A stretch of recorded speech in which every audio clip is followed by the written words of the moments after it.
Okay, welcome to Virtue Signal the Game walkthrough explanation video, take 12 billion.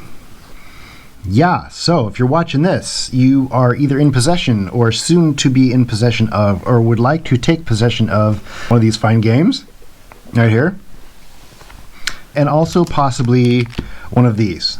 I have our this is the expansion pack, the problematic card pack.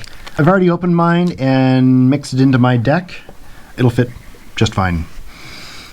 Right, so here's the instruction booklet, most of which I will go over in these videos, so I'm not going to go over that with you here now. First thing you're going to want to do when you open your box is to take out the character cards. You will know what those are because they will have a, they won't have the red virtue signal back. They'll have a character on the front and an explanation of the character power on the back. And we will do those later. There are 13 of them because one character has 2 cards, and I will explain why in a later video. I still like the Brood Matriarch the best, probably. So this is going to be my guy. Theoretically, you can have up to 12 players. There are 12 character cards and there are 12 players, and there is more than enough cards in the deck. Let me just show this to you. It is a pretty big deck. It's pretty big, and there are more than enough. All these right here, all these ones with the white, if you can see that, all those are the group cards, so there's more than enough.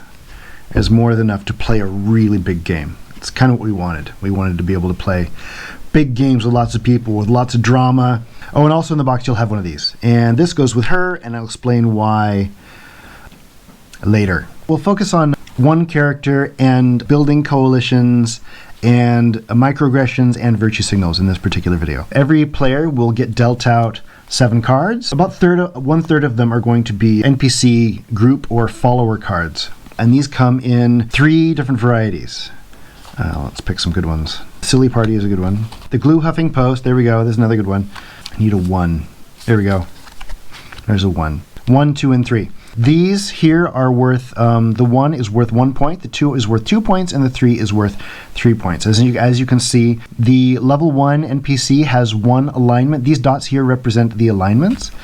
They govern how the cards connect to each other. So it's like green for green, like that, or blue for blue. And these will connect to your player card, like so.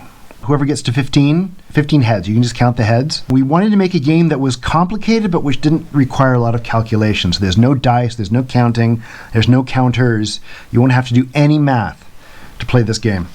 But there are a lot of rules. That's kind of the way we like it. First player to get to 15 is the winner, and that can go very fast or very slow, depending on the circumstances. So as you can see, there's no way for the Brood Matriarch to play this red NPC card into her coalition just yet. That is what the 2s and the 3s are for, right? So if I were dealt a nude cyclist against oil dependency, then I could attach that here, and then I am able to play this one.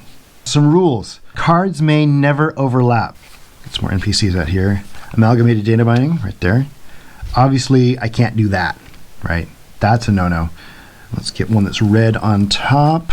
Right, Comet Ping Pong is red on top. I can't do that either, right? Because that would put blue and red up against each other. That's a no-no. But you can do that and make the health and safety quadrangle. That's completely legal, right? And that's all there is to that. That's all there is to coalition building. And oh, and also no side to side. So none of that. If you do that, then well, first of all, it looks ugly. It just makes everything get all wonky.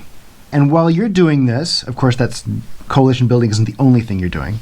And of course, it's going to be limited by what cards you have in your hand. At the same time, the other players are trying to do the same thing, and they're going to try to stop you, and you're going to try to stop them.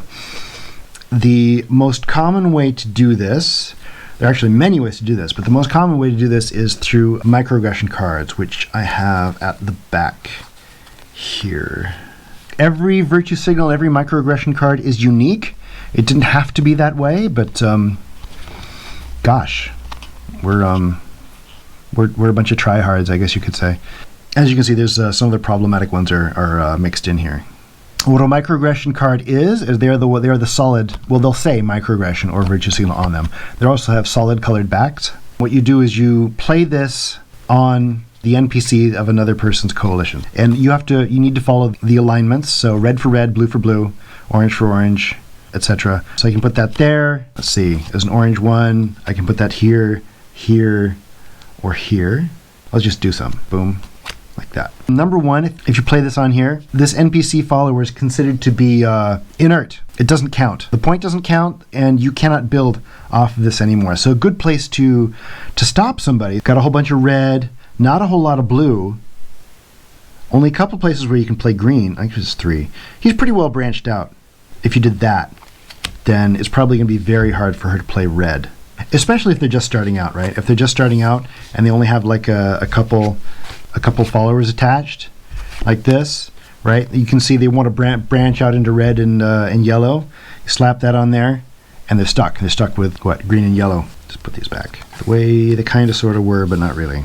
I don't even know where these were. And the way you get rid of virtue signal cards is where you get rid of microaggression cards is with virtue signal cards right here, and they're the ones with the white backs, and they will say virtue signal on them.